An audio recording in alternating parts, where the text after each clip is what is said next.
She only stayed late because she didn't want to look replaceable. In the world Kira Dumas worked in, deadlines beat sleep, and silence meant survival. The building was nearly empty that Thursday night, the cleaning crew humming through the lower floors, and her office lights still burned on the 41st. At 29, she'd clawed her way into one of the top positions on the legal team at Ray Holdings, not through favors, not through flirtation, but through precision and grit. She didn't make noise. She made results. But when the calendar alert blinked, second quarter contract final review, 8:30 p.m., she knew exactly who had moved it. Marcellus Ray, her boss, the founder, a man who built an empire before 35. His eyes didn't soften. His voice didn't rise. His name made grown men in suits forget their own. Most of the staff had already left for the night. She hesitated, bag in hand, phone in her palm, and then she turned back toward the conference room. That decision would change everything. Kira's heels clicked across the polished marble of the executive wing, past security glass, past rows of untouched desks. She moved like she always did, poised, unreadable. Marcellus's office door was slightly open, a rare sight. He was at his desk, sleeves rolled, top button undone, signature black tie loosened, not casual but different. He didn't glance up. "Miss Dumas," he said without missing a beat. "Didn't expect you'd show up. Everyone else sent excuses." She set her bag down. "Maybe I'm not like everyone else." That made him look up. His eyes held hers. No smirk, no smolder. Just attention. Real, focused, sharp enough to freeze time. They reviewed contract terms, argued over clause phrasing, compared legal precedents. Kira's mind stayed sharp, but something under her skin felt loose. The espresso he made her was stronger than usual. The room was too quiet, or maybe too intimate. When she reached for a page, her fingers grazed his. She didn't flinch. Neither did he. At one point he leaned closer, pointing out a phrase on her screen, and she noticed. The light cologne under his usual scent of paper, printer heat, and dark roast. Her throat tightened. He noticed. That's when it started. The shift. No words. No change in posture. Just presence. She knew better. She knew this job wasn't just a paycheck. It was her shot. Her name on future firm doors. Her mother's voice still echoed in her ears. Never let a man give you what you can earn. But when the laughter slipped out, the kind that felt honest, not polite, and he smiled, really smiled, it disarmed her. She watched his jawline flex as he looked over a memo. He caught her staring. Neither looked away. He reached to take the document from her hand, but didn't. Instead, his fingers curled around hers. Just for a second. It was enough. Kira didn't remember who leaned in first. Maybe it was him. Maybe it was her. Maybe it was both at once. A silent collision fueled by months of restraint. The kiss was slow, not rehearsed, not planned. He didn't push. He waited. She didn't pull away. She kissed him like she wasn't afraid, like she had every right to. When they parted, both stood still. No apology, no awkward stammer. He looked at her like he'd been holding his breath for years. She looked back like she'd finally seen the man behind the armor. Then she turned, picked up her bag, walked out of his office like nothing happened. Her hand trembled in the elevator. Her blazer was wrinkled, lipstick slightly smeared. The time read 2:17 a.m. Marcellus passed her in the hallway. Didn't blink, didn't smirk. "Morning, Miss Dumas." "Morning, sir." Like nothing happened. Like her lips hadn't pressed against his just hours before. They sat in the same meeting room at noon, discussing real estate acquisition terms with regional partners. His voice was calm, measured, but once, when she asked a question, he glanced at her hand, the same one he'd held. And then, he moved on. So did she. But something had been set in motion. That kiss had no witness, no rumor, no cameras, but it rewrote everything they thought they understood about boundaries. Kira worked harder, sharper, Marcellus gave fewer directives, more trust. But the moments came again. An elevator after midnight, a closed door over lunch break, a whisper too close in the hallway. She didn't ask for more. He didn't offer. But the way he looked at her, it was no longer professional. And the way she let him look, that was personal. 3 weeks later, Kira stood in front of her mirror, adjusting her shirt collar. She was late for work. She buttoned it higher than usual. Her phone buzzed. Marcellus Ray, conference room, 8:45. Final scene-off. She locked her screen, pressed her lips together, then whispered, "I broke my own rule," and walked out the door. The conference room was cooler than usual. Kira entered first. Marcellus arrived 5 minutes later, holding a file and a glass of water. Neither mentioned the kiss. Neither spoke about the hours they'd shared. But the air between them was heavier now, as if the silence itself held memory. He sat at the head of the table. She sat to his left. Their usual seats. "Clause 17 has a duplication error," she said. He nodded. "We'll revise before closing." The meeting moved forward. Words passed. Pages flipped. But every so often he looked at her, not with desire, but with attention, like he saw something in her no one else ever did. She caught herself glancing too long at his sleeves, still rolled like the night before. Afterward, she stepped into the restroom and stared at herself in the mirror. Same lipstick, same controlled expression. But she felt different, shifted. She wasn't sure if she liked it. That night, she received no message. He didn't call. She didn't expect him to, but her thoughts didn't quiet. 2 days passed before it happened again. It was late. Again. The offices were empty. Again. She was reviewing compliance updates when she felt his presence behind her. "You missed a citation," he said softly. She turned. Their eyes met. This time, he didn't wait. He kissed her like he knew it was wrong, but didn't care. She let him, because a part of her wanted something real in a world built on performance. They didn't speak after, didn't linger. They went home to separate beds, separate lives. But that became the pattern. Late nights, stolen moments, secrets between glass walls. He never asked her out. She never asked him to. But over the next 3 months, he stopped showing up to weekend galas. She noticed. He started responding to her internal messages faster than others. She noticed that too. And once, when she entered his office to deliver a document, she found a fresh cup of coffee on her side of the desk, her favorite blend.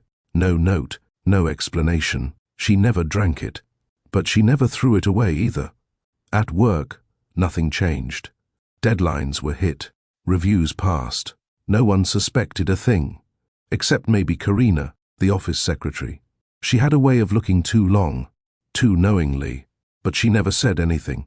Kira told herself it was under control, until she ran into him in the freight elevator one evening, and he reached for the stop button. He didn't speak. He just pulled her close and kissed her in the silence of the halted lift. When the elevator started moving again, he stepped back like nothing happened. "See you Monday," he said. That weekend, she didn't sleep well. Her mind wasn't tangled with guilt. It was tangled with questions. What were they? What would this become? Could it even become anything? She didn't need his money. She didn't want a rescue. But she couldn't deny the pull. And when her mother called and asked if she was seeing anyone, Kira lied. She said no, because what was she supposed to say? "I'm kissing my boss, but we don't talk about it." So she stayed silent, and let the silence become its own truth. Then came the gala. She hadn't planned to attend, but the legal team was being recognized, and Marcellus himself had extended the invitation. She wore black, simple, elegant, quiet power. When she arrived, she saw him across the room, crisp tuxedo, glass in hand, alone. Their eyes met once. That was enough. Later that evening, he pulled her aside. Not publicly, not carelessly. A hidden door behind the ballroom led to a private lounge. Velvet seats, dim lighting. He didn't ask if she wanted to be there. She didn't ask if he cared. He kissed her again. This time longer, slower. He said, "You make this place bearable." It wasn't poetry. It wasn't a promise. But it stayed in her chest like something heavy and warm at the same time. Back in her apartment, she couldn't shake the sound of his voice. "You make this place bearable." She didn't know what it meant yet, but it didn't feel temporary. And that scared her more than anything. She told herself it was just physical. Whatever passed between them didn't have a label. No contracts, no terms, no words, only moments. But moments add up. One after another, they started building something they refused to name. It was late again, 2 weeks after the gala. She was finishing a compliance draft when he knocked, lightly once, on her office door. He didn't wait to be invited in. He never did. He handed her a revised document. She reached for it. Their fingers brushed. Neither moved. Seconds stretched. Neither blinked. She slid the document into her folder. He stepped back and nodded, as if dismissing himself. But before he left, he looked at her once more, eyes locked, words unspoken, and closed the door behind him. It was a dance now. They didn't kiss that night, but they didn't have to. The silence was intimate.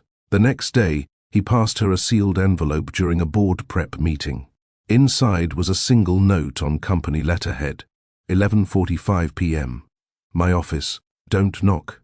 She read it once, tucked it in her laptop case, and didn't respond. That night, she went. She didn't knock. He was waiting by the window, sleeves rolled, tie gone. The skyline behind him glowed with a million stories they'd never be part of. They didn't speak.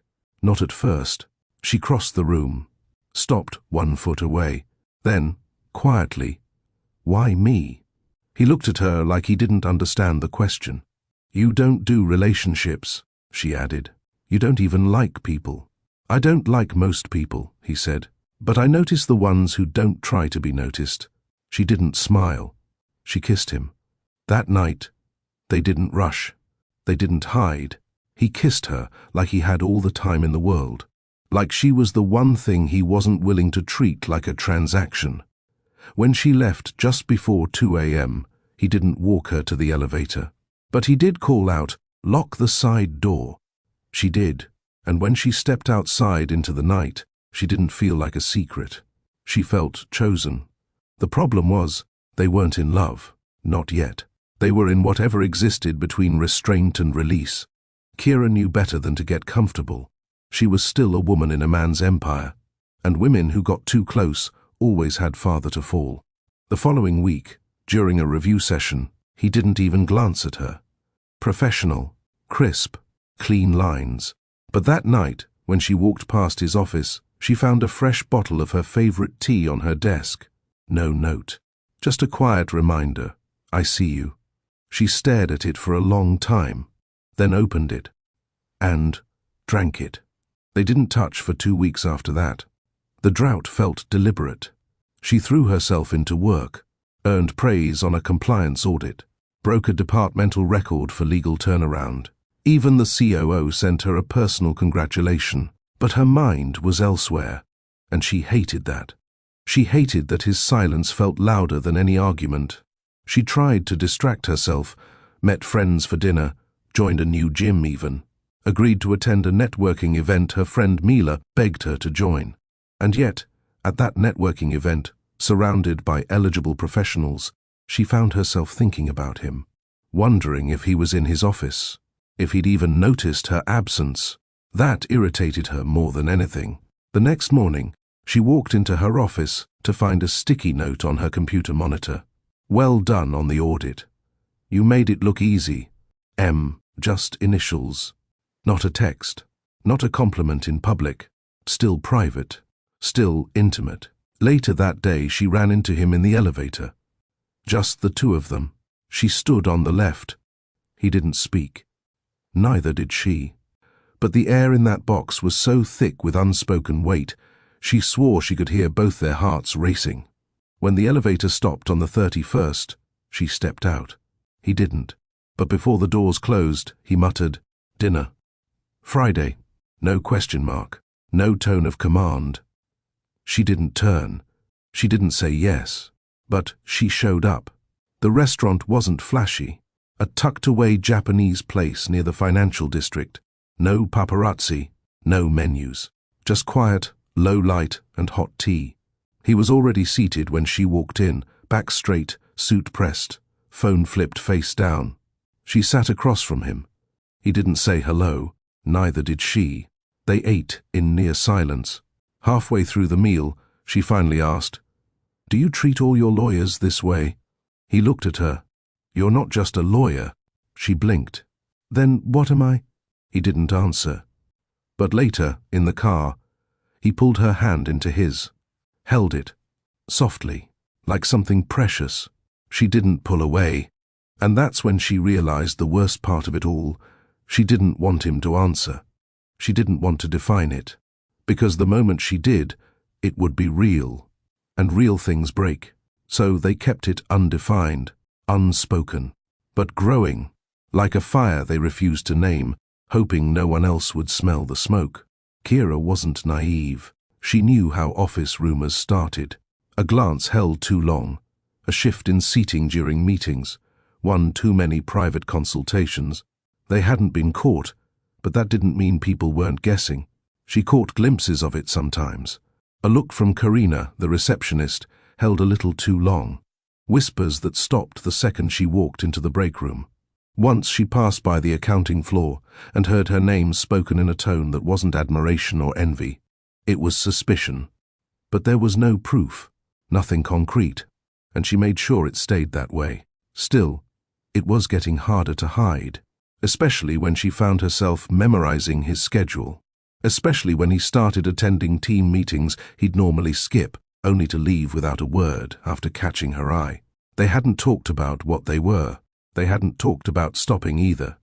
And the tension between them was starting to seep into everything, even silence. One night, she stayed late reviewing compliance drafts. It was nearly 10 p.m. when she heard the elevator ding. She didn't look up, assuming it was maintenance.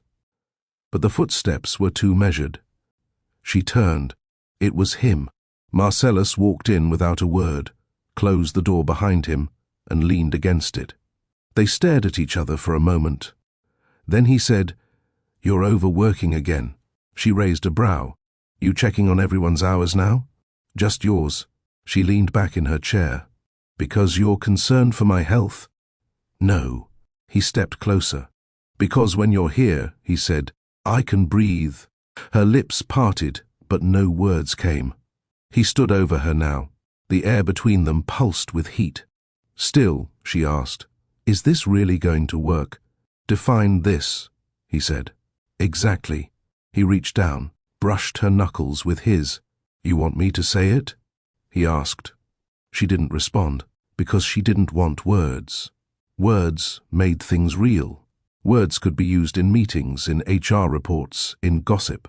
She stood and pressed her palm to his chest, felt his heart hammering beneath his shirt. "Don't," she said. "Just stay." And he did. That night, they didn't make love. They didn't even kiss. They just stood in the quiet office, arms wrapped around each other like the world was louder outside than in. That was the turning point. They didn't sleep together again for another month. Instead, something else took its place. Late-night dinners in corner booths, occasional lunches where he ordered for her without asking, and got it right every time. Once, she caught him standing outside her apartment building. No call, no message. He just looked up at her window, then walked away. She didn't ask why. She knew. It wasn't about control. It was about proximity. Neither of them said what they were doing, but they both knew this wasn't temporary anymore. She started noticing his patterns, how he paused before saying something hard, how he tapped his pen twice before refusing a deal, how he always read contracts twice, even the ones she already cleaned. He started noticing hers too, the way she cracked her neck when she was tired, the way her handwriting changed when she was upset, the way her voice softened when she was hiding something. It became routine, intimacy in plain sight, but routine breeds comfort, and comfort clouds judgment. One afternoon, during a high-stakes arbitration, he cut off a junior partner mid-presentation. "That's not the direction I signed off on," Marcellus said coolly. The partner flushed, eyes darting to Kira. She stepped in, voice calm. "We'll amend the notes by 3 p.m. Marcellus didn't argue. After the meeting, the junior cornered her. "How do you always know what he wants?" he asked. "You psychic or something?" She smiled, non-committal. But inside, her stomach turned. That question lingered, not because of what was said, but because of who else might be thinking the same thing. She needed distance. Not forever. Just enough to remember what the lines looked like. That evening, she messaged him. "No late nights this week." There was a pause. Then the reply, "Understood." No questions, no guilt, just respect. It made her want him more. The days passed slowly. She buried herself in work. She joined a women's legal panel, spoke at a college she once dreamed of attending, even visited her sister and helped put up baby furniture. But every time her phone buzzed, her heart jumped. Every time it didn't, her chest sank. By Friday night, she walked into her apartment, dropped her keys, and collapsed on the couch. Then, a knock. She stood slowly, checked the peephole. Marcellus. Dressed down, no tie, no briefcase, just a tired expression and something tender in his eyes. She opened the door without a word. He didn't move to come in. "I'm not here to change your mind," he said. "I'm just here because I missed you." Her throat tightened. She should have stayed silent. She should have let him leave. But she didn't. "Me too," she whispered. He stepped in, and for the first time, they didn't have to rush or hide or pretend. It wasn't an affair anymore. It wasn't a risk. It was a beginning neither of them dared to name, but one they both knew had already started. Some relationships never start with words. They start with a decision, to stay, to show up, to mean more. Have you ever shared something real with someone, without ever calling it love? Kira thought she could handle silence, but silence became presence, and presence turned into a bond. If you've ever had a connection that didn't need explaining, comment below. Share your story. And subscribe for more powerful stories that say what words can't. The nausea started subtly. At first, Kira blamed the coffee. She'd been switching between brands lately, trying to find one that didn't burn her throat or twist her stomach before 10 a.m. But no matter what she drank, dark roast, blonde roast, even decaf, her mornings always ended in the same place, leaning over the sink in the executive lady's restroom, holding her breath, waiting for the wave to pass. She didn't panic right away. Stress did strange things to the body. Long nights, skipped meals, back-to-back meetings. The fatigue made sense. The dizziness had an explanation, until the cravings started. She found herself eating peanut butter on crackers in the legal lounge, something she hadn't touched since high school.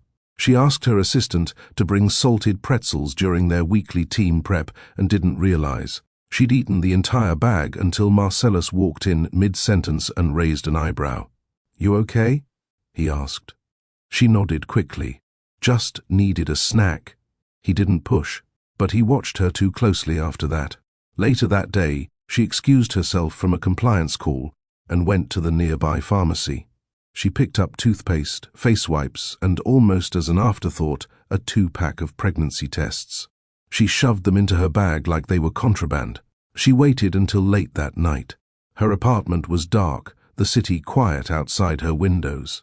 She stood in the bathroom, staring at the white stick in her hand, like it was a riddle she hadn't studied for. A minute passed. Then the word appeared. Pregnant. Her stomach turned, not from hormones, but from fear. She took the second test.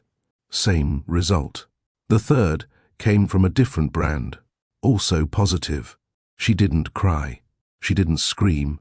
She just sat on the closed toilet lid and stared at the floor. She thought about calling him, thought about sending a message, even something as simple as, "We need to talk." But what would she say? They had no rules, no promises, no future. She didn't even know what he wanted for dinner, let alone what he'd want in this moment. And worse, she didn't know what she wanted. The next morning, she went to work, face clean, hair pinned, blazer crisp. Nobody suspected a thing. Marcellus passed her in the hallway and gave his usual nod. But she couldn't hold eye contact this time, not fully. That afternoon, she met with HR about new hire onboarding. Halfway through the meeting, a sharp pain laced across her side. She gripped the edge of her chair and smiled through it. The world didn't need to know yet, because once it did, everything would change. And Kira wasn't ready for change, not when her job was stable, not when she'd finally earned her place, not when she'd fallen into something with Marcellus that felt dangerous but steady. She thought about her mother again, the warnings, the lectures. Never build your life around a man who keeps his own locked behind silence. But what if silence wasn't selfish? What if it was safety? By the end of the week, she'd bought prenatal vitamins and switched to ginger tea in the mornings. She added reminders to her phone under code names: V1 to 9 a.m., G-check, 3 p.m., hydrate. No excuses. Each one was a private promise to her growing secret. The only time she faltered was on Saturday. She was supposed to meet Marcellus for a quiet dinner in the city. No reservations, no staff. Just them. She stood in front of her mirror, dress unzipped, hand resting on her stomach. She was 5 weeks in, and she didn't know how to be around him without breaking apart. So she sent a message, "Can we reschedule? Not feeling great today." He replied within minutes. "Of course, let me know if you need anything." No pressure, no suspicion, but no connection either. She stared at the screen long after the message went cold. It was the first lie she'd ever told him. And once you tell one lie, the others come easier. The following week moved slowly. Kira buried herself in backlogs and policy reviews, often volunteering for extra shifts or covering departmental briefs. Every moment spent staring at spreadsheets was a moment she didn't have to think about the quiet. In her apartment, or the unopened envelope of prenatal test results on her kitchen counter, her body was changing. Her moods shifted quickly now. Things that once rolled off her back, a partner interrupting her during a presentation, a minor typo in a report, now made her pulse spike. She knew it wasn't them. It was her, and still, she said nothing. Not to HR, not to her assistant, not to Marcellus, especially not to Marcellus. He'd become gentle in small ways. He never asked personal questions, but she noticed how he watched her with more concern now. Not suspicion, not judgment, just something quiet and steady, as if he could sense she was drifting and didn't know how to pull her back. One afternoon, he called her into his office to review a merger clause. Midway through the discussion, her fingers slipped, and the binder dropped to the floor with a loud thud. She bent to retrieve it, too fast. The dizziness hit instantly. A rush of heat. A blank moment of static. By the time she blinked and stood upright again, he was already next to her. "You okay?" he asked, voice low. She nodded quickly. "Just light-headed. You skipped lunch again, didn't you?" It wasn't a question. She tried to wave it off. "It's not a big deal. I've been off certain foods." He studied her for a second longer than normal, then stepped back. "You need to start treating yourself like a human, not a machine." She wanted to laugh, or cry. Instead, she gathered the documents and walked out. That night, she sat on her bathroom floor again, this time rereading the booklet from her clinic. Week 6, heartbeat begins. Brain and spinal cord start to form. Nausea intensifies.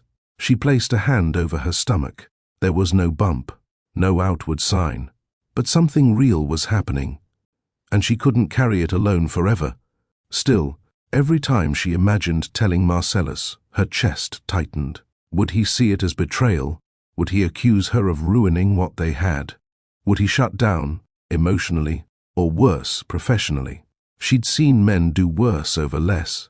At work, the company's tone was shifting too. New board members were circling. Rumors of international expansion filled the hallways. Everyone was tightening their roles, guarding resources, preparing for internal evaluations.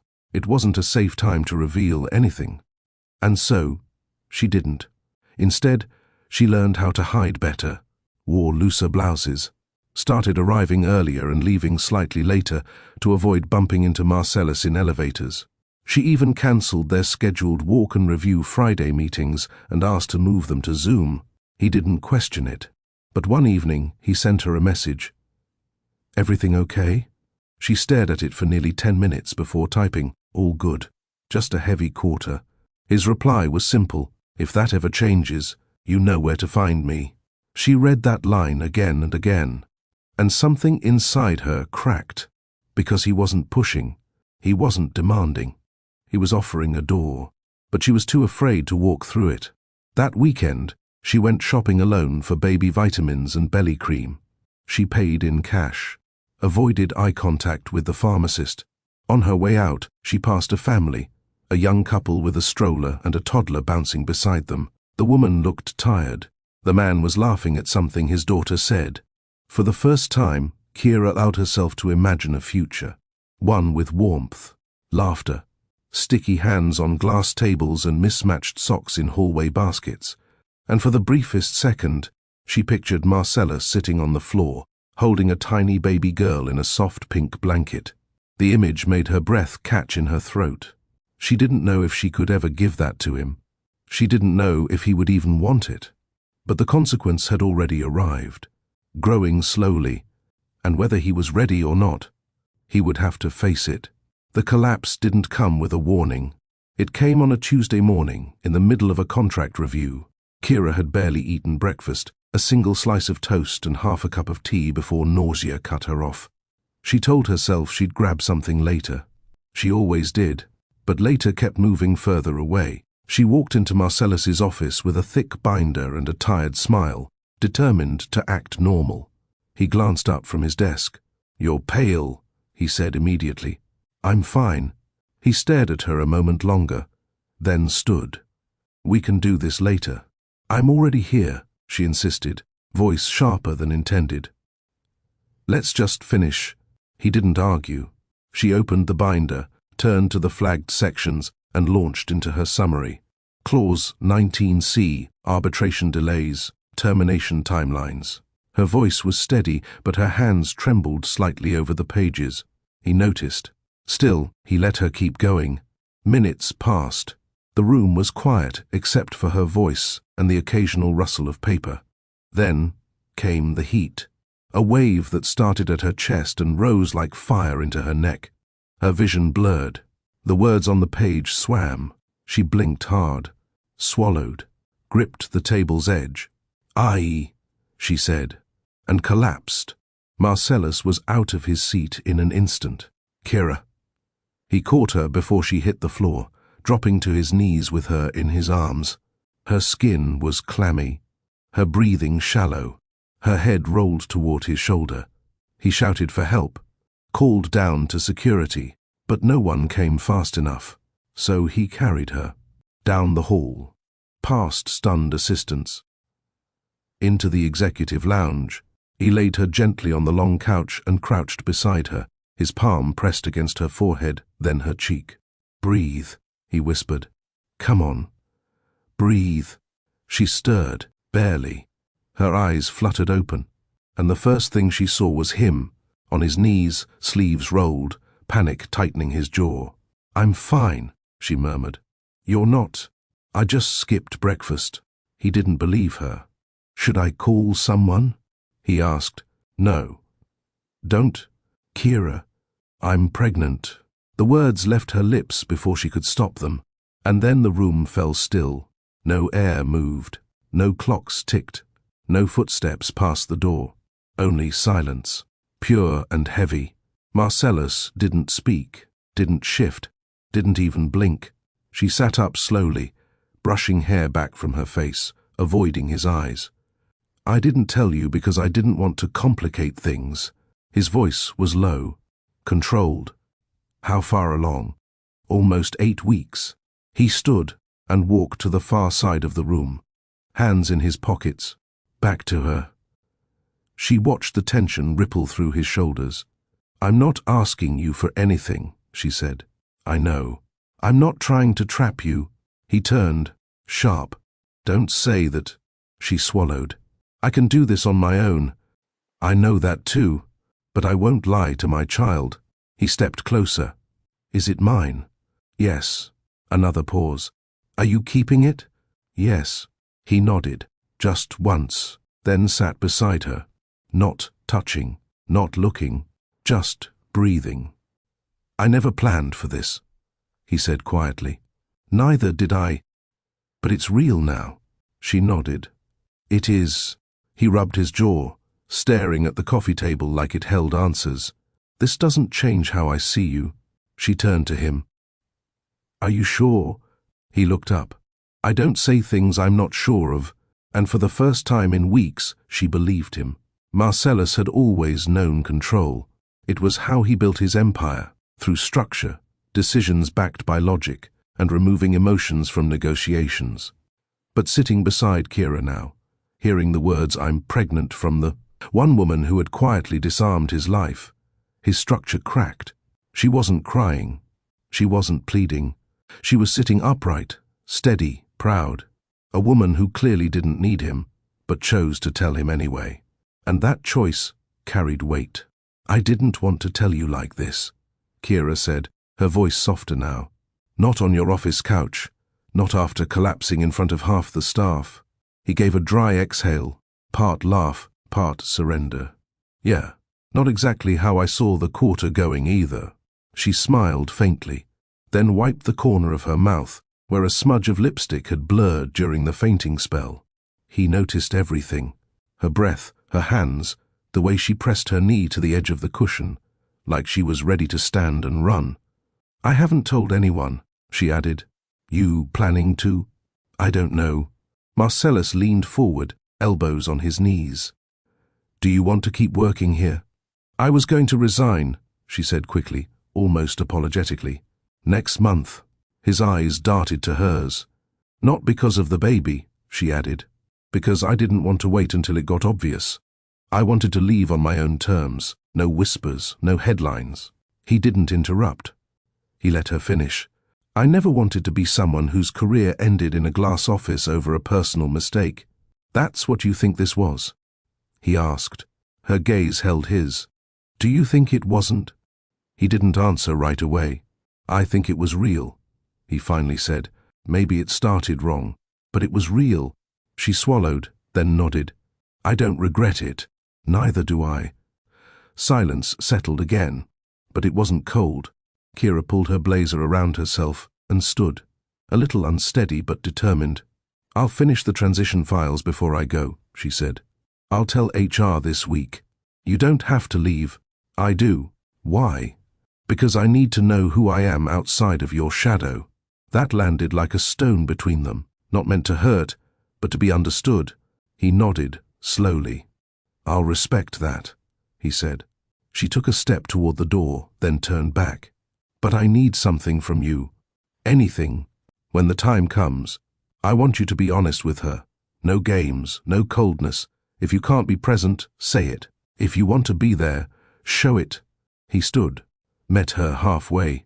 "She'll never wonder who I am," he said. Their hands brushed again. Not romantic this time, but connected. "I'll let you know when I move out," she whispered. Marcellus nodded. But as she opened the door, she hesitated. He saw the shift in her shoulders. Then she said without turning, "I never wanted to be needed. I just didn't expect to want someone back." She left, and for the first time in 10 years, Marcellus stood in his own office and felt powerless, not because he had lost control, but because someone had trusted him with more than just a secret. They trusted him with a future, and he wasn't sure if he deserved it. Kira didn't turn in her resignation right away. She waited 3 days after the collapse, enough time for the office gossip to settle, for her to regain balance, and for the staff to shift their attention to a merger rumor that broke headlines. But Marcellus didn't wait. He acted first. By the following Monday, her name had been removed from the executive legal team chart. A quiet notice had been issued from HR. citing internal restructuring and skill realignment. No drama, no spotlight, just a clean lateral move. She now headed a smaller department, compliance innovation, and ethics. A position.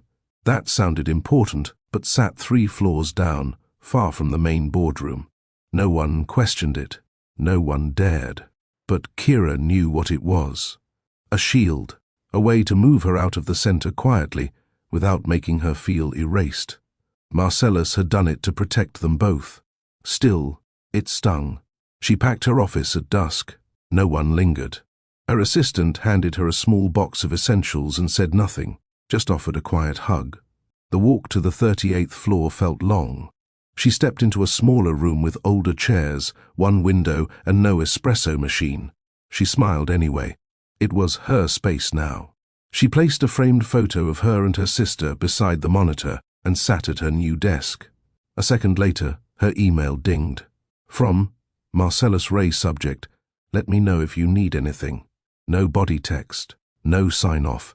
She stared at it for a few moments, then hit reply. Subject, "I'm good." Body, "Focus on running the empire. I'll build my own little outpost down here." She hovered over the send button, then hit enter. A minute passed, then 2, no reply. That was fine. She didn't need one. But her chest still ached. That evening, she found a small gift bag left on her new desk chair. Inside was a bottle of herbal prenatal supplements, imported, high-end, and a handwritten note. For strength. M. She ran her finger over the ink. Didn't smile. Didn't cry. Just breathed. And slipped the bottle into her drawer. 2 weeks passed. She built new processes, brought in fresh hires, developed a compliance feedback system that surprised even the finance team. The new department buzzed with fresh energy, but her body changed more quickly now. Her skirts fit tighter. The nausea came in random waves. Her energy dipped by late afternoon. She started declining late meetings. One afternoon, a young associate named Layla knocked on her door, holding a file and a worried look. "You okay?" she asked.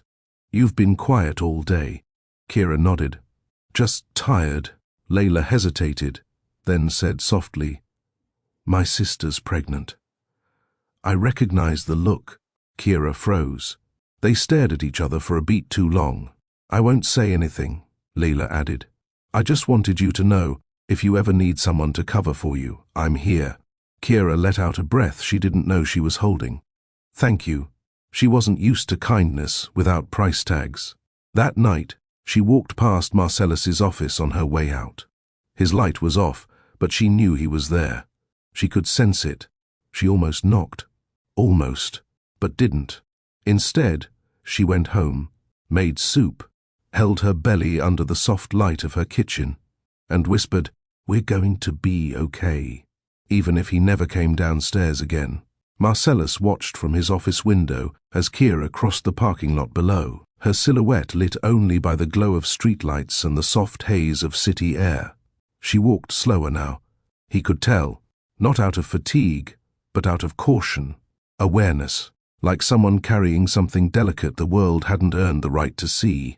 He hadn't spoken to her since the transfer, not directly, not face-to-face, but he knew everything. Her schedule, her team's progress, her impact.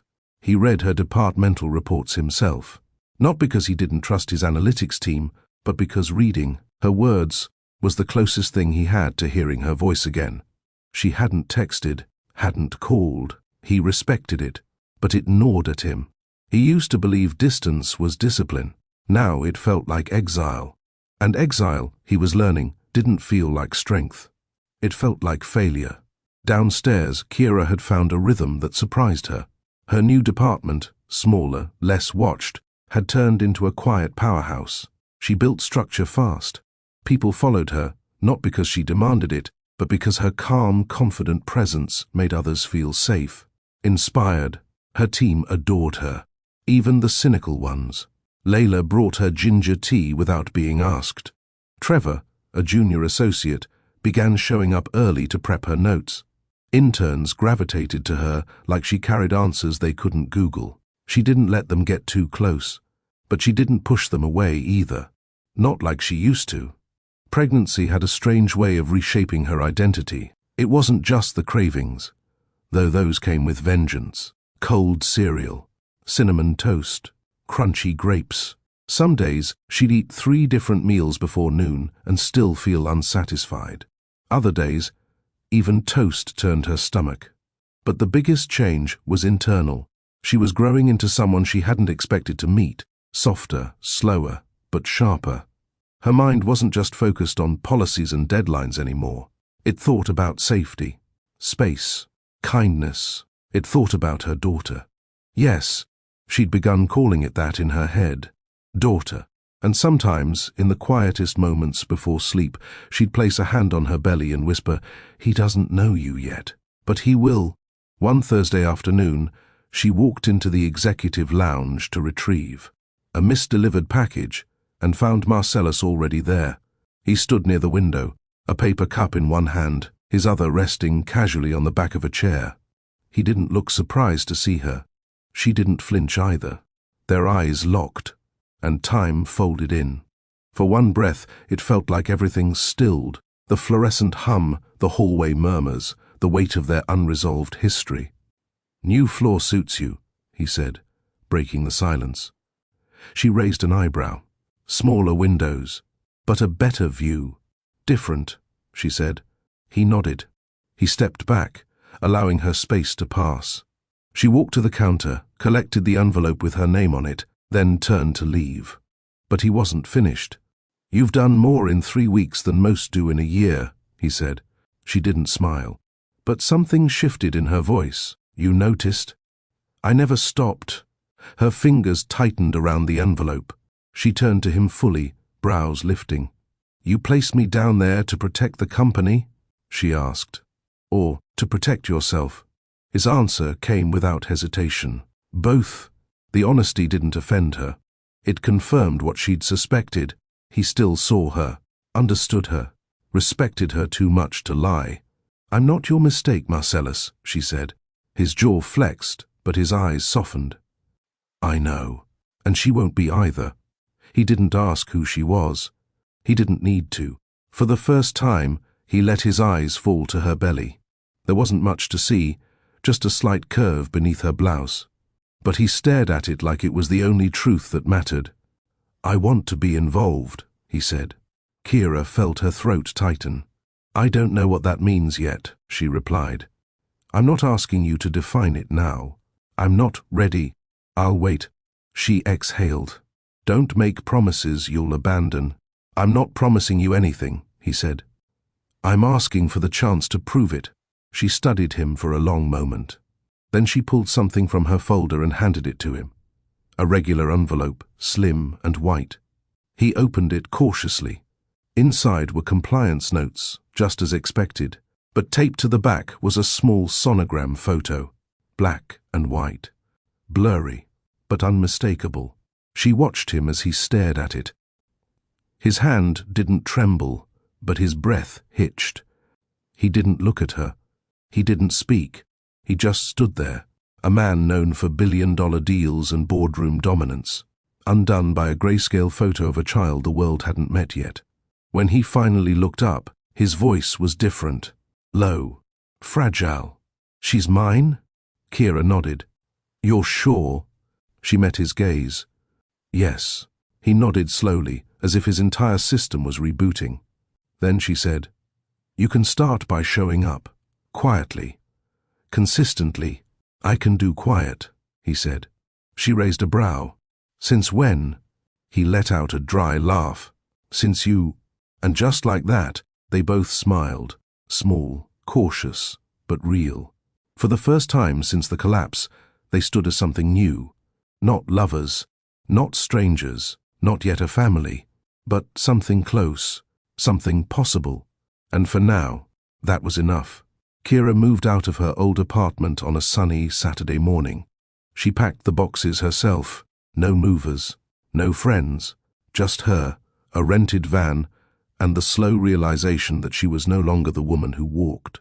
Into Ray Holdings 3 years ago with pressed suits and a sharpened jawline, ready to climb.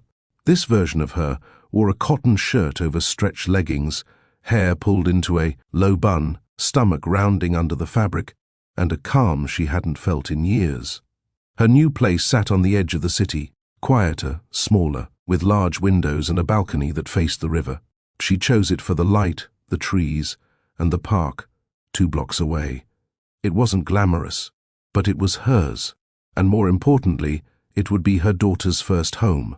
She didn't tell Marcellus she was moving, not because she was hiding, but because this space, this reset, needed to belong to her before it belonged to anyone else. She spent the first night on a mattress on the floor, surrounded by unopened boxes, a takeout container, and her own silence. And for once, the silence didn't ache. It felt earned. The following week, she took a few days off from work, her first real time off in over 2 years. No laptop, no calls, no back and forth emails. She woke up late, took long walks, sat by the river, journaled. She even joined a prenatal yoga class where she met 2 other women due around the same time. One of them, a woman named Celine, had 2 other kids and gave Kira advice like it was oxygen. Eat eggs, real eggs, not the powdered ones in pre-packed sandwiches. Start sleeping on your side now. Get used to it. Your feet are going to hate you soon. Get slip-ons. Kira listened, took notes, and slowly her world expanded. She began planning, not just for the baby, but for herself. She created a checklist, not of things to buy, but of things to become. Strong, present, soft when needed, sharp when required. She didn't know if Marcellus would show up again. He'd stayed true to his word, sending prenatal vitamins, arranging for her new healthcare plan, even mailing her a key fob for a driver service in case of late appointments. But he hadn't visited. He hadn't crossed her boundaries. That made her trust him more than any gift could. One afternoon, she opened her email to find a message from her old law professor. He'd heard about her department's performance through a colleague and wanted her to guest lecture for a university class on ethics in corporate law.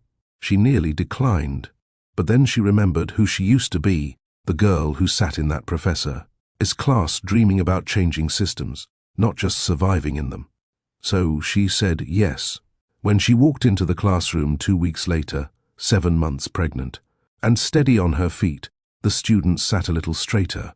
She talked about risk, about decision-making, but she ended with a lesson they didn't expect.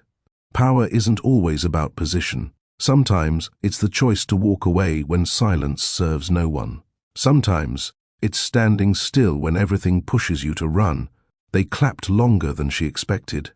Afterward, a young woman came up and whispered, "I didn't think people like you existed in rooms like this." Kira smiled. "We do. We're just quieter about it." That night, she walked back to her apartment slowly, hand over her belly, and said softly, "You're going to be proud of who I was before you, but you'll be prouder of who I became because of you." And for the first time, she knew it was true. The baby shower was small by design. No Pinterest themes, no 30-person guest list, no tower of gifts, just 10 people who mattered. A simple setup in Kira's new apartment, neutral tones, soft music, fruit platters, and a lemon cake someone's aunt swore by. There were balloons, but not many. The only decorations were paper butterflies Layla had insisted on, taping above the baby's bassinet in the corner of the living room. Kira didn't want grand. She wanted peace. She wore a sage green wrap dress that hugged her belly gently, her hair pinned back, her skin glowing more from the sunlight than from makeup, and for the first time in months, she laughed without guilt. Her sister came from out of town and brought old family recipes and far too many childhood stories. Mila, her friend from college, gave a toast that was mostly improvised and barely made it through without crying. But the moment that quieted the whole room came when Layla, holding a glass of sparkling juice, stood and said, "You're going to be the kind of mother who makes her daughter brave, just by showing her what grace under pressure looks like." Kira blinked fast. Her throat tightened. It was the first time someone had put into words what she'd hoped to be. Later, when the guests had gone and the dishes were rinsed, She sat alone, on the floor near the bassinet, rubbing her belly in slow circles. She whispered, "I hope you felt how loved you are already." And for the first time, the baby kicked, a strong, sudden nudge that made her gasp and laugh all at once. She sat back, hands still over the spot. "Okay," she murmured. "You're listening now." The next day, an envelope arrived. No name on the front. Inside, a folded note in clean, careful handwriting. "I didn't want to take space away from the people who've earned it, but I'm proud of you and grateful for you, always." No signature, no card, but she knew. The handwriting was his. She traced the final word with her fingertip. Always. It wasn't an apology. It wasn't a confession. It was a thread, and it pulled gently at the part of her that hadn't let go. Her next doctor's appointment was on a Wednesday morning. She took a car service, legs propped, belly prominent now under a cream cardigan and leggings. She didn't expect anyone else there. She'd gotten used to walking into waiting rooms alone, filling out forms alone, hearing the heartbeat alone. But when she checked in and turned to find a seat, Marcellus was there, dressed in charcoal slacks and a navy sweater. No suit, no assistant, no phone in hand, just him, waiting. She froze. He stood slowly. "I asked your OB for clearance to be here," he said. "Didn't want to assume." Her chest tightened. "You didn't tell me. I wasn't sure you'd want me to." She stepped forward. Her voice dropped. "Why are you doing this now?" He looked at her belly, then at her. "Because it's real now. Because I was afraid, and I still am. But I won't let fear keep me distant anymore." The nurse called her name. Kira hesitated, then nodded once. "You can come." He exhaled quietly and followed her down the hall. During the scan, when the heartbeat echoed through the room, she glanced sideways. His jaw was clenched, eyes fixed on the monitor. And when the tech printed the photo, he reached for it first, not to keep it, to hand it to her, carefully, like passing something sacred. In that moment, no words were needed. He was showing up, quietly, consistently, and for the first time, she believed he might keep doing it. She didn't ask him to show up, but he did, not with promises, with presence. Have you ever built a new life not because someone stayed, but because you chose yourself first? Kira didn't wait to be rescued. She created safety, peace, and purpose, and the ones who truly cared met her there. If you believe real strength is quiet and love begins with self-respect, comment your favorite moment and subscribe for more stories that honor growth and grace. The labor started at 3:12 a.m., a sharp tug low in her belly, followed by a long, dragging pressure that felt too deep to ignore. Kira shifted in bed, placed a hand on her stomach, and tried to breathe through it. It passed. She stayed still, eyes wide in the dark, counting the seconds. 15 minutes later, it returned. This one stronger. No panic, no drama, just a quiet certainty this was happening. She stood slowly, moved to the bathroom, and stared at her reflection. Her hair was a mess. Her eyes were alert, and her breath came in measured, even exhales. She was ready. Her go-bag had been packed for weeks, minimalist but complete. Clothes, baby's first onesie, ID, insurance file, prenatal chart, a folded note she'd written herself, labeled "In case I forget how strong I am." She didn't call Marcellus, not yet. Not because she didn't want him there, but because she needed to prove something to herself first. She called a car, grabbed her bag, and slipped out quietly. The world outside was still sleeping. No one noticed the woman breathing through contractions in the back of a black sedan. She checked into the hospital alone, nodded through the paperwork, and settled into the labor room like she was clocking in for a shift she'd been training for her whole life. The nurses were gentle, the doctor calm. By 7 a.m., her contractions were steady. By 9 a.m., they were unbearable. But she didn't scream. She didn't cry. She gripped the bed rail, closed her eyes, and remembered every woman who came before her, her mother, her grandmother, the quiet strength passed down through generations without a name. She whispered to herself again and again, "You're safe, you're strong, you're not alone." And she wasn't. Celine, the mom from prenatal yoga, arrived with snacks and jokes and a hand to hold. She wasn't family, but she felt like it that day. "Breathe low," Celine said. "Not through your chest. Push through the pain, not against it." The room blurred. Her body shook, and at 1:46 p.m., in the middle of a contraction that nearly broke her, Kira let out a sound that wasn't a scream, but a release. Then came silence. Then came the cry. Small, fierce, impossible. A nurse placed the baby on her chest. Kira didn't speak. Tears slid down her face, not from pain, but from awe. Her daughter was here. Pink, warm, eyes closed, fists curled. Kira whispered, "Hi, baby," like it was the beginning of a sacred story. She wrapped her arms around the tiny body and felt, for the first time in her life, the fullness of purpose. It wasn't a dream, it wasn't a plan, it was a moment, and she had made it, without begging, without bargaining, without losing herself. She didn't ask for permission. She gave life, on her terms. And for the first time since the day she met Marcellus Ray, she felt like everything, every twist, every silence, every scar, had led her right here. The hospital room was quiet now. The machines beeped softly. The hallway sounds had faded. The nurse dimmed the lights before leaving, whispering that Kira could rest. But Kira didn't sleep. She couldn't. She held her daughter close, wrapped in a soft pink blanket, head nestled beneath her chin. The baby's breathing was soft, steady. One tiny hand clutched her shirt collar like it knew exactly where home was. She hadn't named her yet. She wanted to meet her first, to look in her eyes, to feel who she was. For now, baby girl was enough. She traced the infant's features in the low light, the button nose, the curve of her brow, the soft chin that reminded her of someone she wouldn't admit. She looked like him, not just a little, not maybe. She had Marcellus Ray's mouth, and it hit Kira in a way she hadn't expected, not with regret, not with grief, but with clarity. This child didn't come from a mistake.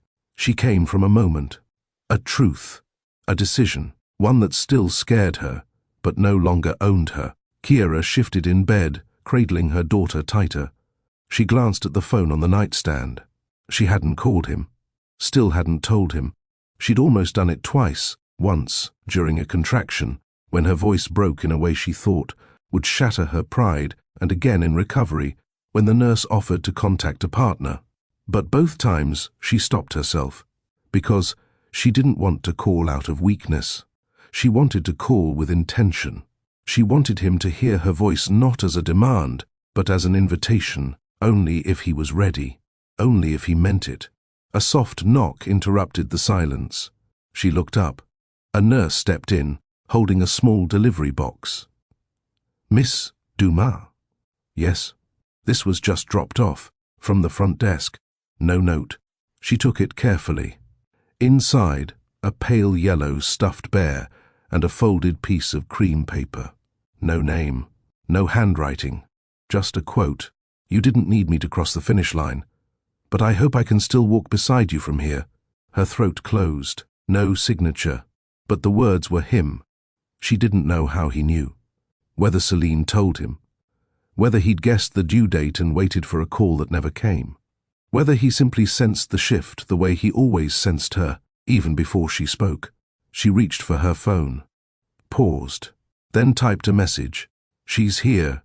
She stared at it for a few seconds, deleted it, typed again. "She arrived this afternoon, 7 pounds, healthy, strong lungs." Still, she hesitated, then added, "She looks like you." She hit send. No pictures, no invitation, just truth, and that was enough. She placed the bear beside her daughter and whispered, "If he shows up, we'll decide what to do. Together." Her baby stirred, didn't wake. Kira leaned back, finally letting her eyes close. She didn't know what tomorrow would bring. But tonight, she wasn't waiting for anyone to validate her strength. She had already given life, and that was more than enough to carry her forward, with or without him. It had been 4 days since she gave birth, and the apartment was quiet in a way that felt sacred. The crib sat near the living room window, bathed in late afternoon light. A faint lullaby hummed from the baby monitor. Noelle, that's what she named her, had finally drifted to sleep after a long stretch of hiccups and restless fussing. Kira stood near the sink, nursing a lukewarm cup of tea. Her body ached in places she didn't know could ache. Her feet were sore. Her back refused to straighten fully. But her heart was still figuring out what to do with all this love. There was peace, yes, but also an invisible knot in her chest. One tied to a man who hadn't yet walked through the door. One tied to the message she'd sent that had gone unanswered for 4 days. She hadn't expected fireworks, but she'd expected something. A knock at the door cut through the quiet. She stiffened, not because she was scared, but because part of her already knew. She walked slowly, not out of hesitation, but to give herself time to feel whatever this moment was about to bring. When she opened the door, he was there, Marcellus, drenched from the rain, dressed in a black sweater and slacks, no umbrella, no driver behind him, just him, holding a small pink elephant plush in his left hand. And nothing else, no flowers, no speech, no excuse, just silence. Kira stepped aside. He entered, his eyes scanning the apartment, then landing on the crib. She closed the door behind him. "She's sleeping," she whispered. He nodded, setting the toy on the edge of the couch like it was something fragile. He didn't ask to hold her, didn't move toward the crib. He just stood in the middle of the room, unsure for once of how to speak. Kira folded her arms. "You got the message?" "I did." "You didn't answer." "I didn't know what I could say that would be enough." Her eyes stayed on him. "So you showed up instead?" "Yes." She didn't speak. Neither did he. The space between them buzzed with all the things they'd left unsaid. "How is she?" he asked finally, his voice quieter than she'd ever heard it. "Healthy, strong. She eats like she's training for a marathon." He let out a breath of a laugh. "She's definitely yours. And yours." He met her eyes. There it was again, that weight, that awareness. She motioned to the couch. "Sit." He obeyed, sinking into the cushions like he wasn't sure he had the right. She sat across from him, knees touching the coffee table, arms crossed. "Guard up." "I don't want to fight," he said. "Good." "I don't have the energy for one." He nodded, pressing his palms together. "I wanted to be here the day she arrived," he murmured. "You weren't." "I know." "Why?" "I was afraid you wouldn't want me there." "I wasn't sure I did." He nodded slowly. "But I wanted to," she added. That made him look up. "I wanted you to want to be there," she said. "I did. I do." "Then why didn't you come?" "I didn't want to take up space I hadn't earned." She looked at him for a long time. Then, finally, "Do you want to earn it now?" His answer came without hesitation. "Yes." For a long time, they sat in silence. Not tense, not heavy, just quiet. The kind that stretches between two people when every word matters, and neither wants to waste the next one. Kira leaned forward, elbows on her knees. "You didn't miss the birth. You missed the moment." Marcellus nodded. "I know. I don't want her growing up thinking love only shows up after the storm." His jaw clenched at that. "I'm not asking for co-parenting plans or court documents. I'm not here to argue custody," she continued. "But if you're going to be part of her life, I need you to be present. Not perfectly, just consistently." Marcellus looked toward the crib. "I haven't earned her yet," he said. "No, you haven't." His eyes flicked back to hers. There was no resentment in her voice, just truth. "But she's not a test," she added. "She's not something to pass or fail. She's a person who will watch how you love me and learn how to receive love herself." He took a breath that sounded more like a confession. "I've never done this before." "I know. I don't know what I'm doing." "You don't have to. You just have to be honest." He nodded. slower this time. The kind of nod that carried the weight of accountability. A soft noise interrupted them. A coo, low and sleepy, from the crib. Kira stood and walked over, scooping Noelle up gently. She cradled her daughter against her chest, rocking side to side with ease, like she was built for it. Marcellus stood too, instinctively. She turned, looked at him, then said softly, "Do you want to meet her?" His expression broke, not dramatically but subtly. A slight crease near his eyes, a parting of his lips, the tiniest shake in his breath. "I do." She walked over slowly and offered him the baby. He hesitated, arms half lifted, unsure. She placed Noelle into his arms with care, and the second he felt her weight, the reality of her, something inside him shifted. Her head rested against his chest. Her fingers curled near the collar of his shirt. She stirred, but didn't cry. He looked down at her face. Tiny, peaceful, real. "She's beautiful," he whispered. "She's ours." That hit harder than anything else that had been said all night. He looked at Kira. His voice shook when he asked, "What's her name?" "Noelle," she said. He looked down again. "Noelle," he repeated. "Hi, Noelle."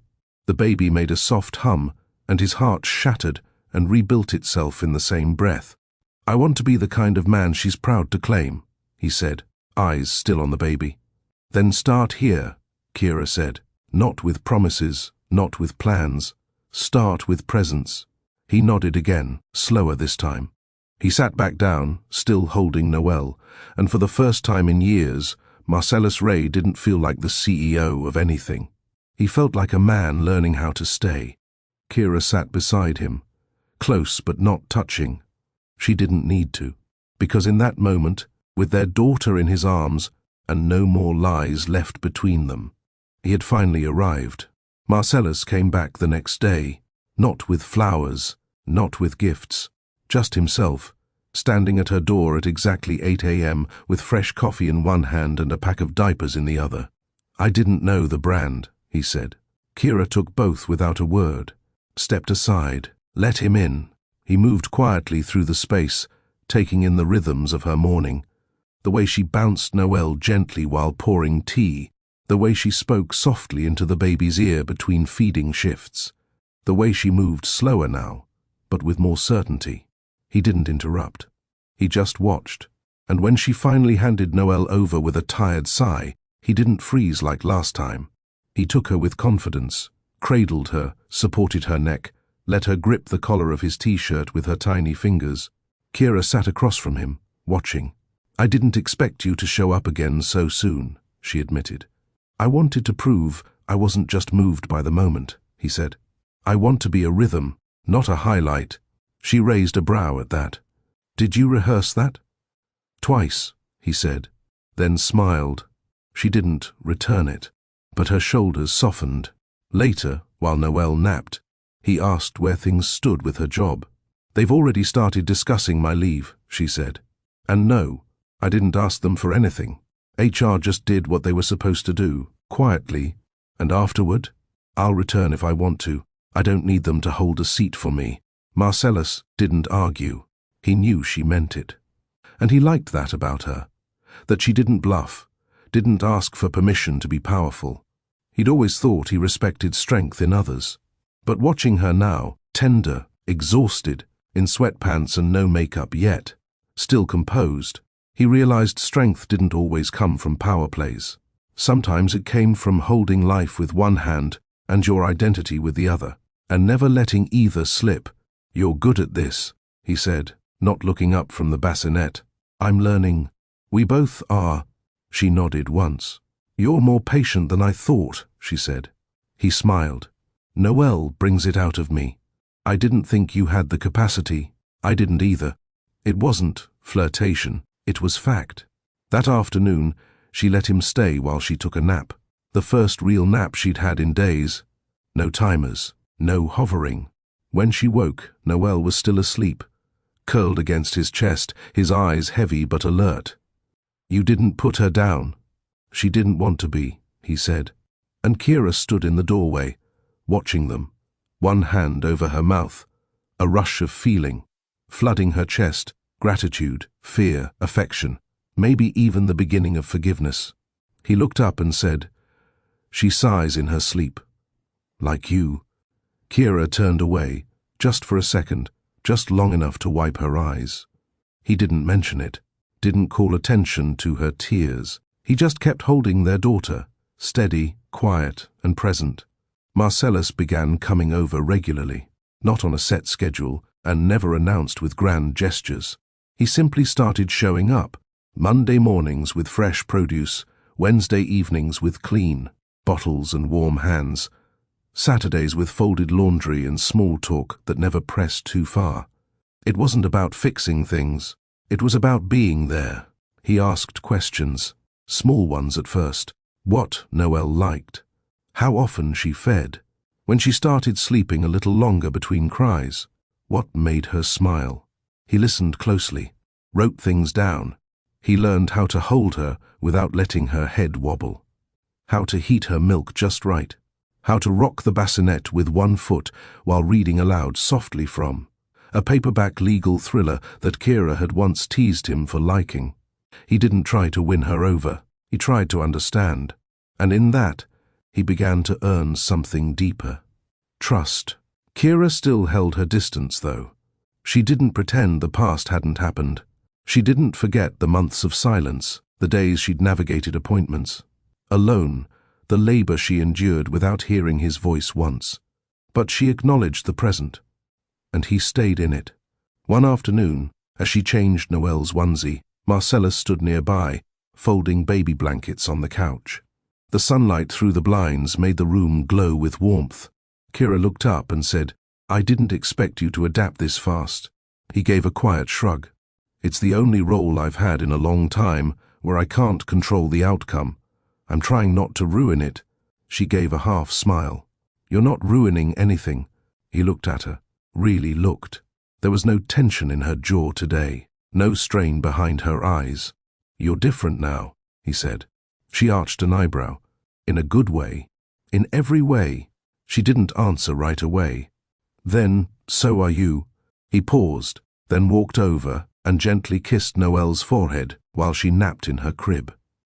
Kira watched him, and for the first time since everything changed, she felt something soften in her. Not forgiveness, not surrender, but readiness. A new chapter. Later that night, while folding tiny clothes at the table, he asked, "Do you think there's a world where we try again? Not for her, for us." She didn't look up immediately. Then she said, "That depends on whether you plan to stay through the dull parts." He nodded. "I'm better at building than maintaining," he admitted. "But I'm learning that love isn't about perfect timing. It's about honest rhythms." She set down the blanket in her hands. "No promises, no promises," he said. "Only choices.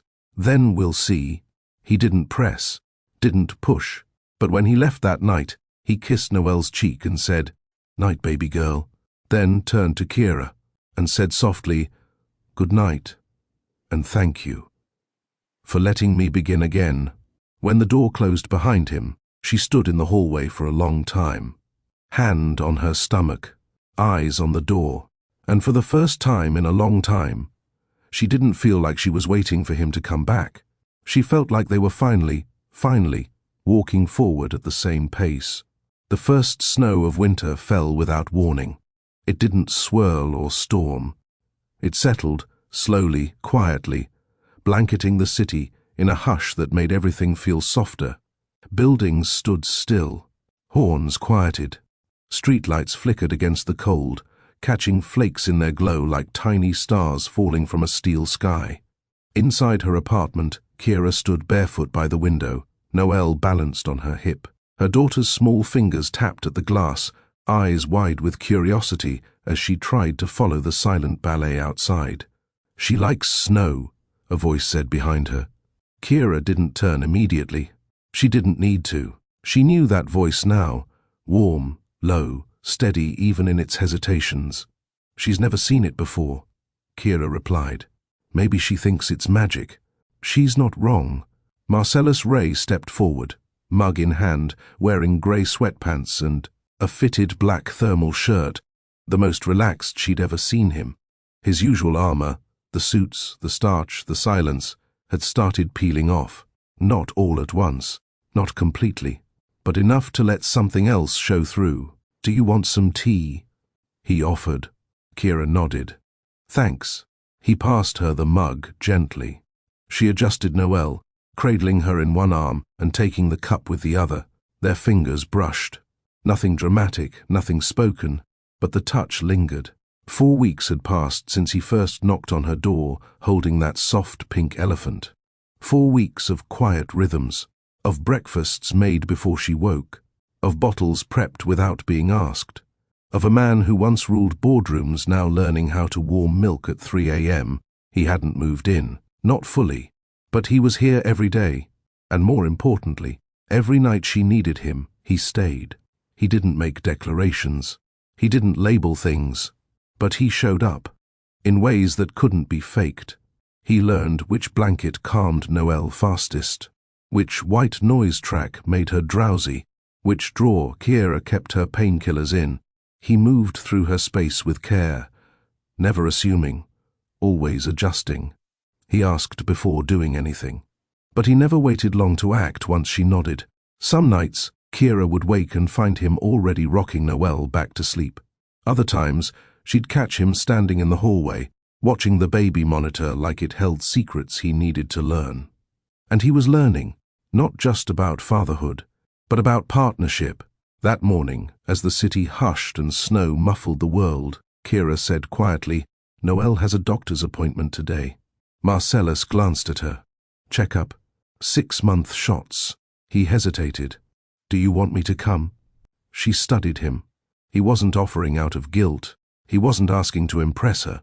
It was a question rooted in something real. "Yes," she said. "Okay."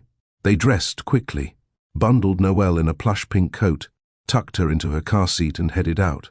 The streets were slick, the sky pale and heavy with more snow. They drove in silence for a while. Not cold silence, comfortable. The kind that lives between people who don't need to fill the air to feel present. At the clinic, Kira checked them in, while Marcellus filled out the emergency contact form without being told. He listed himself as a guardian. Kira noticed, but didn't comment.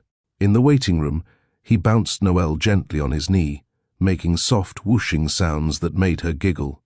A woman across the room, another mother, leaned over to Kira. "He's good with her." Kira smiled. "Yeah." "He is." When the nurse called their name, Marcellus stood and followed. No questions, no hesitation. Inside the exam room, he listened to everything the pediatrician said. He asked thoughtful questions.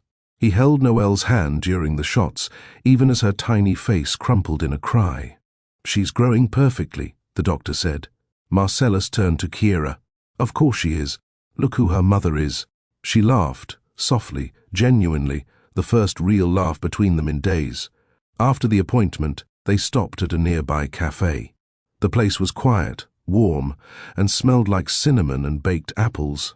Noelle dozed in her stroller beside them. Kira sipped her coffee slowly, the steam curling around her face. "You've changed," she said finally. Marcellus looked up. "How so?" "You're not trying to be in control anymore. You're just here." He nodded. "I used to think control was strength, that if I could manage every outcome I'd be safe. But nothing about this, about her, is controllable." He looked toward Noelle, then back to Kira. "And yet, I've never felt more grounded." She stared into her mug, then back at him. "So what happens now?" He didn't rush to answer. He sat in the moment, eyes steady. "I want to be part of her life, fully, not as a weekend visitor, not as a side figure. I want her to know me. I want her to know us. And me?" He smiled, quiet and true. "I want us to figure out what that means, slowly, together. No pressure, just honesty." Kira took another sip. "And what if I say I need more time?" "I'll wait." "No games?" "No games." That answer, so simple, so firm, did something to her heart. After the cafe, they stopped by the park.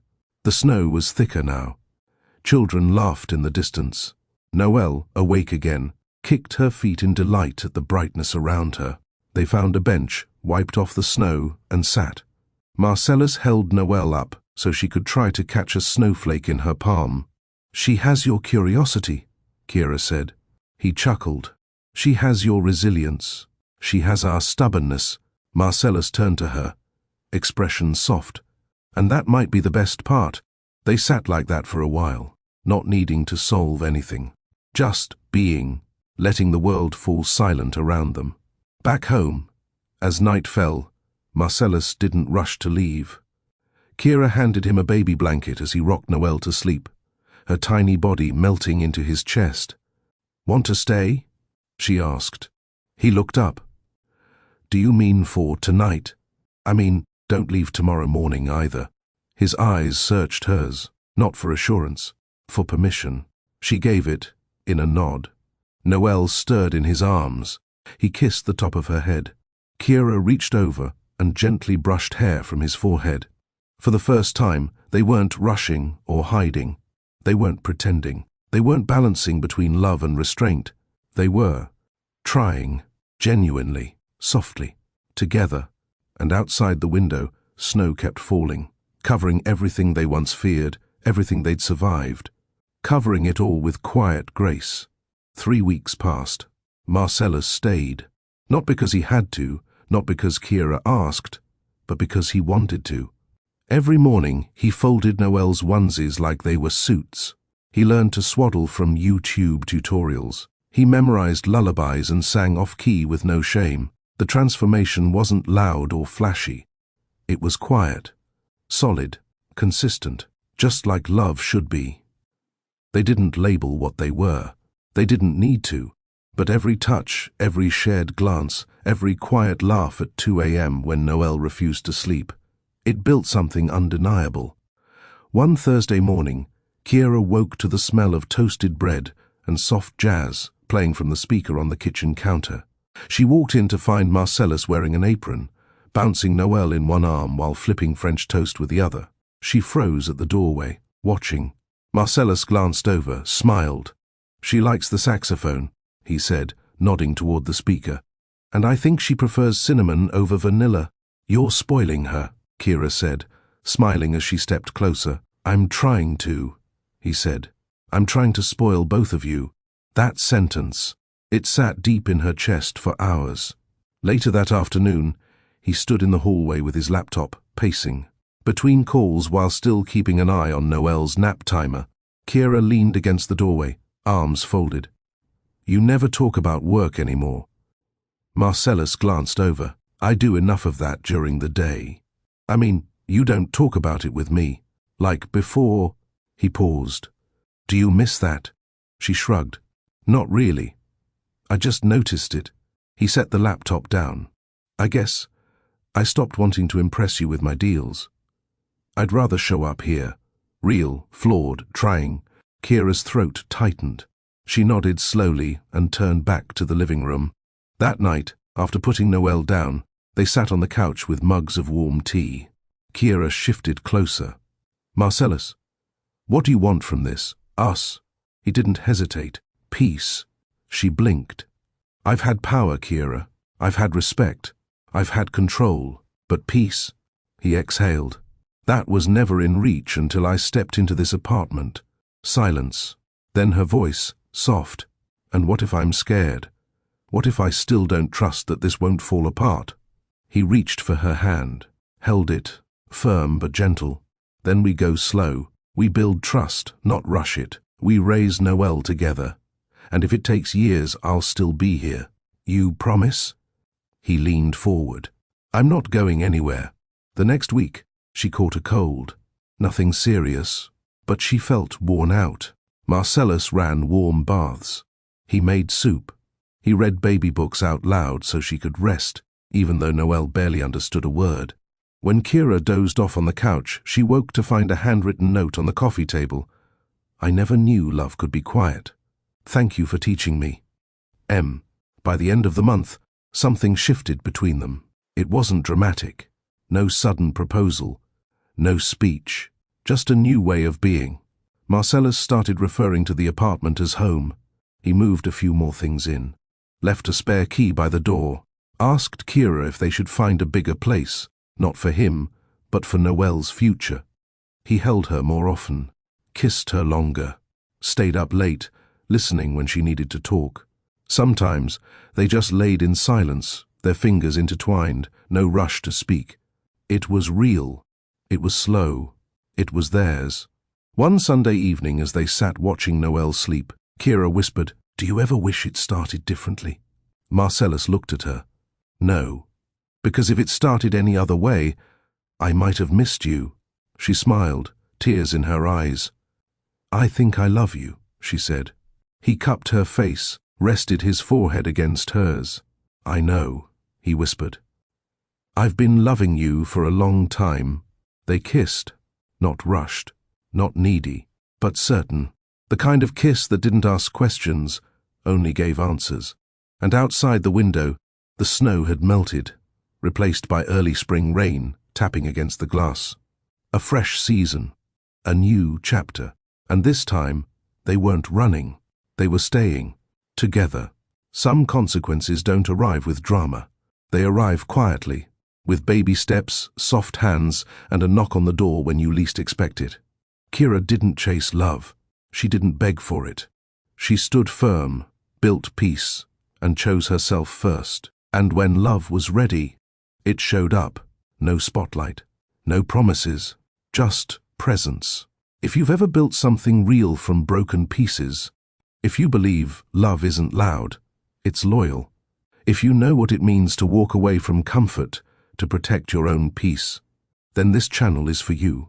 Subscribe to Mr. Charles' Stories for more powerful, healing stories that honor quiet strength, bold choices, and love that doesn't quit. Like, comment your favorite moment, and share with someone who still believes in second chances. Your support helps us keep telling stories that matter.